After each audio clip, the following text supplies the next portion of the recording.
We begin in Gaza, where Israeli forces have intensified their attacks in the northern, central and southern parts of the besieged strip. And video has emerged showing at least 100 Palestinian men who've been stripped and made to kneel on a street in northern Gaza. They'd been taking refuge at 3 UN-run schools in Beit Lahia with their families. The Israeli army took them to an undisclosed location. Well, the Jabalia refugee camp has been targeted again in Israel's latest strikes. A building housing displaced people was hit, and overnight airstrikes killed at least 5 people in the Nusayrat camp. Funerals have been held for 6 men killed in Israeli raids in the Al-Fari'a refugee camp in Tobas. That's in the occupied West Bank. The army also stormed Ramallah, Hebron and Bethlehem, leading to confrontations. Since Israel began its war on Gaza, 272 Palestinians have been killed in raids in the occupied West Bank.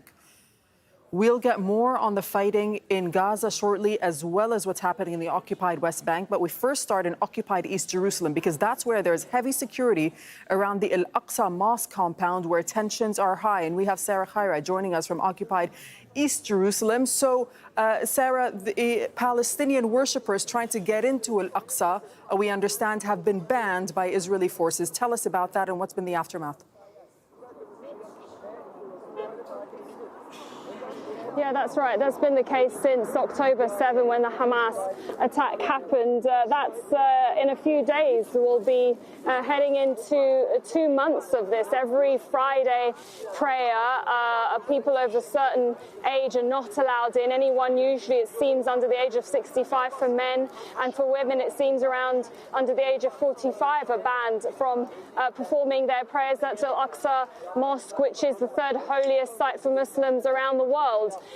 Just earlier when we were speaking to you, we were actually pushed back by the Israeli forces just down the road here to my left is Wadi Jaws, and this is an area where the youngsters try and come along as they do with their grandparents and fathers, and they are often pushed back. Every week, in fact, they've been pushed back by tear gas and smelly water. Now, interestingly, this week, it didn't happen before the prayers took place, and we thought that's strange. It's a very quiet Friday, given that it's been happening every week and given that pattern. And then as soon as people were coming out, and I'm just going to show you where they were coming out from if you come this way. If you look just up the road here to my left, that entrance there that takes you to the right where that bus is going, that is one of the entrances to Al-Aqsa Mosque compound.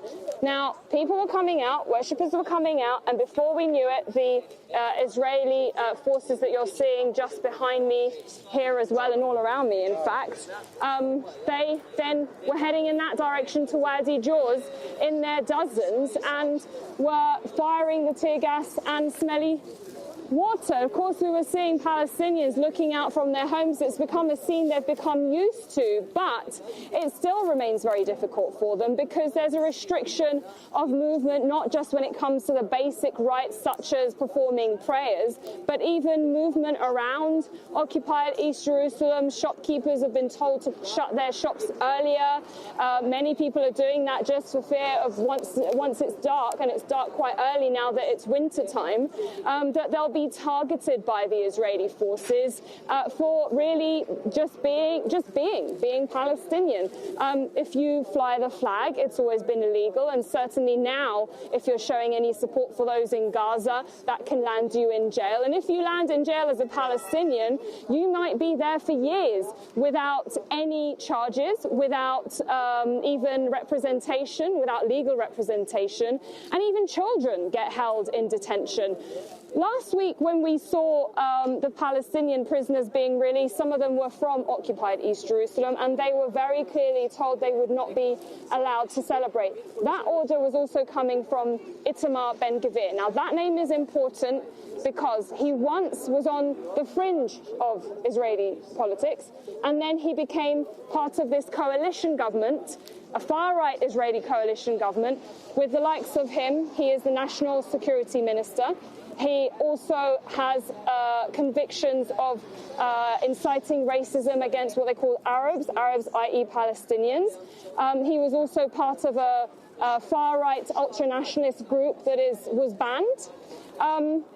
And that just gives you an idea that through him and through other ministers, such as Bezalel Smotrich, who is the finance minister, but also in charge of the expansion of illegal settlements, illegal Israeli settlements in occupied territories, not just in the West Bank, but also in occupied East Jerusalem. More than 1,700 of those units were approved just a couple of days ago. Right. So encroachment isn't just in terms of land, but it's also in terms of everyday life. And this is just an example, Doreen. Okay, thank you so much. Sara Khairat reporting from occupied East Jerusalem.